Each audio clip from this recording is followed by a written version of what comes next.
ಇನ್ನು ಮಲ್ಟಿಪ್ಲೆಕ್ಸ್ಗಳಲ್ಲಿ 200 ರೂಪಾಯಿ ಟಿಕೆಟನ್ನು ವಿಧಿಸಿತ್ತಲ್ಲ, ಇದಕ್ಕೊಂದು ಮಧ್ಯಂತರ ಆದೇಶವನ್ನು ಕೊಟ್ಟಿತ್ತು, ತಡೆಯಾಜ್ಞೆ ಕೊಟ್ಟಿತ್ತು.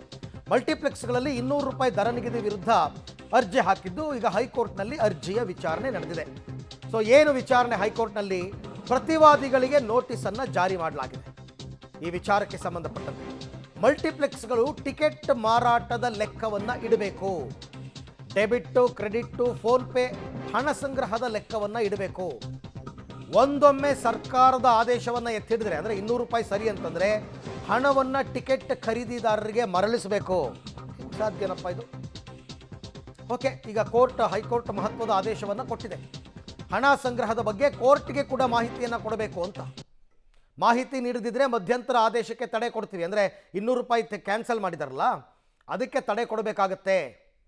ಮುಂದಿನ ದಿನಗಳಲ್ಲಿ ನಾವು ರಾಜ್ಯ ಸರ್ಕಾರದ ಆದೇಶವನ್ನು ಎತ್ತಿಡಿದ್ರೆ ಆ ಎಕ್ಸ್ಟ್ರಾ ದುಡ್ಡು ನೀವೇನು ಕಲೆಕ್ಟ್ ಮಾಡಿದಾರಲ್ಲ ಅದನ್ನು ಅವ್ರಿಗೆ ವಾಪಸ್ ಕೊಡಬೇಕು ಅಂತೆಲ್ಲ ಹೈಕೋರ್ಟ್ ಮಹತ್ವದ ಆದೇಶವನ್ನು ಕೊಟ್ಟಿದೆ. ಈ ಬಗ್ಗೆ ಕೂಡ ಮತ್ತಷ್ಟು ಮಾಹಿತಿ ನನ್ನ ಕೊಲೀಗ್ ಮುರಳೀಧರ್ ಅವರಿಂದ ಪಡ್ಕೊಳ್ಳೋಣ. ಮುರಳಿ, ಇವಾಗ ಈ ಟಿಕೆಟ್ ದರ ವಿಚಾರಕ್ಕೆ ಸಂಬಂಧಪಟ್ಟಂತೆ ಕೋರ್ಟ್ನಲ್ಲಿ ನಡೆದಂತಹ ವಾದ ಪ್ರತಿವಾದ ಮತ್ತು ಕೋರ್ಟ್ನ ಆದೇಶ ಏನು? ಅರವಿಂದ್, ಏನಂದ್ರೆ ಪ್ರಮುಖವಾಗಿ ಕರ್ನಾಟಕ ರಾಜ್ಯ ಸರ್ಕಾರ ಮಾಡಿದಂಥ 200 ರೂಪಾಯಿ ನಿಗದಿ ಏನಿತ್ತು ಅದಕ್ಕೆ ಈಗಾಗಲೇ ಮಧ್ಯಂತರ ತಡೆಯನ್ನು ಕೊಟ್ಟಿತ್ತು. ಯಾಕೆಂದರೆ 200 ರೂಪಾಯಿ ನಿಗದಿ ಸರಿಯಲ್ಲ ಅನ್ನೋದ್ರ ಬಗ್ಗೆ ಹೈಕೋರ್ಟ್ ಮಧ್ಯಂತರ ತಡೆಯನ್ನು ಕೊಟ್ಟಿತ್ತು. ಅದನ್ನು ಪ್ರಶ್ನೆ ಮಾಡಿ ಮೇಲ್ಮನವಿನ ಸಲ್ಲಿಸಿದಂಥ ಅರ್ಜಿ ಏನಿತ್ತು ಅದನ್ನು ಅರ್ಜಿ ವಿಚಾರಣೆ ಮಾಡುವಂಥ ಸಂದರ್ಭದಲ್ಲಿ ಇವತ್ತು ಸುದೀರ್ಘವಾಗಿ ವಾದ ಪ್ರತಿವಾದವನ್ನು ಆಲಿಸಿದಂಥ ಹೈಕೋರ್ಟ್ ಒಂದು ಆದೇಶವನ್ನು ಕೂಡ ಕೊಟ್ಟಿದೆ. ಅಂದರೆ 200 ರೂಪಾಯಿ ಟಿಕೆಟ್ ಏನಿದೆ 200 ರೂಪಾಯಿ ಹೆಚ್ಚುವರಿ ಕೊಟ್ಟು ಟಿಕೆಟನ್ನು ಖರೀದಿಯನ್ನು ಮಾಡ್ಬೋದು. ಯಾಕೆಂದರೆ ಆನ್ಲೈನ್ನಲ್ಲಿ ಖರೀದಿ ಮಾಡುವಂಥವರು ಅದು ಗೂಗಲ್ ಪೇ ಇರ್ಬೋದು, ಫೋನ್ಪೇ ಇರ್ಬೋದು, ಅಥವಾ ಡೆಬಿಟ್ ಕಾರ್ಡ್, ಕ್ರೆಡಿಟ್ ಕಾರ್ಡ್ ಈ ಮೂಲಕ ಖರೀದಿ ಮಾಡುವಂಥದ್ದು, ಜೊತೆಗೆ ಹಣದ ಮೂಲಕ ಅಂದರೆ ನಗದು ಹಣವನ್ನು ಕೊಟ್ಟು ಖರೀದಿ ಮಾಡುವಂಥ ವಿಚಾರಗಳೇನಿರ್ತದೆ ಅದನ್ನೆಲ್ಲ ಕೂಡ ಸಂಪೂರ್ಣವಾದ ಮಾಹಿತಿಯನ್ನು ಸಂಗ್ರಹ ಮಾಡಿ ಇಟ್ಟಿರಬೇಕು. ಅಂದರೆ ಅದರ ಬಗ್ಗೆ ಸ್ಪಷ್ಟನೆಯನ್ನು ಮಲ್ಟಿಪ್ಲೆಕ್ಸ್ನಲ್ಲಿ ಬಿತ್ತರವನ್ನು ಮಾಡಬೇಕು. ಚಲನಚಿತ್ರ ಪ್ರಾರಂಭ ಆಗೋದಕ್ಕಿಂತ ಮುಂಚಿತವಾಗಿ ಅನ್ನೋದ್ರ ಬಗ್ಗೆಯೂ ಕೂಡ ಈಗಾಗಲೇ ಹೈಕೋರ್ಟ್ ಆದೇಶವನ್ನು ಕೊಟ್ಟಿರುವಂಥದ್ದು.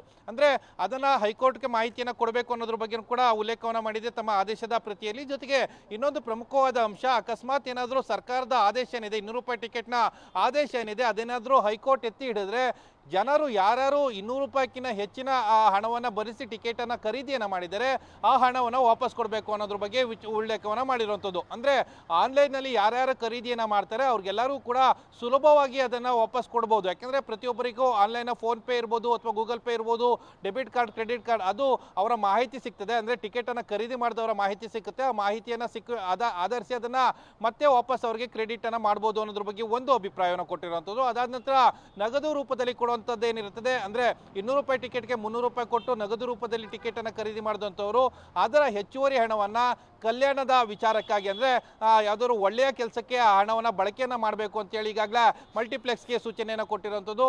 ಮುಂದಿನ ಆದೇಶ ಬರೋ ತನಕನೂ ಕೂಡ ಹಣದ ಸಂಗ್ರಹ ಮತ್ತು ಹಣದ ಮಾಹಿತಿಯನ್ನ ಕೂಡ ಲೆಕ್ಕ ನಿರ್ವಹಣೆಯನ್ನ ಮಾಡಬೇಕು ಅಂತೇಳಿ ಈಗ ಹೈಕೋರ್ಟ್ ಸೂಚನೆಯನ್ನ ಕೊಟ್ಟಿರುವಂಥದ್ದು. Murali, thank you. ತಮ್ಮ ಎಲ್ಲ ಮಾಹಿತಿಗಾಗಿ ಧನ್ಯವಾದ. ಇದು ಈಗ ಕೊಟ್ಟಿರೋದು ಮಧ್ಯಂತರ ತಡೆ, ಅದು 200 ರೂಪಾಯಿಗೆ. ವಾದ ಪ್ರತಿವಾದ ಎಲ್ಲ ಮುಗಿದು ಕೋರ್ಟ್ನಿಂದ ಆದೇಶ ಹೊರಬರೋ ತನಕ ಇವತ್ತಿನ ಆದೇಶ ಏನಿದೆ ಅದನ್ನು ಫಾಲೋ ಮಾಡಿ ಅಂತ ಹೈಕೋರ್ಟ್ ಹೇಳಿದೆ.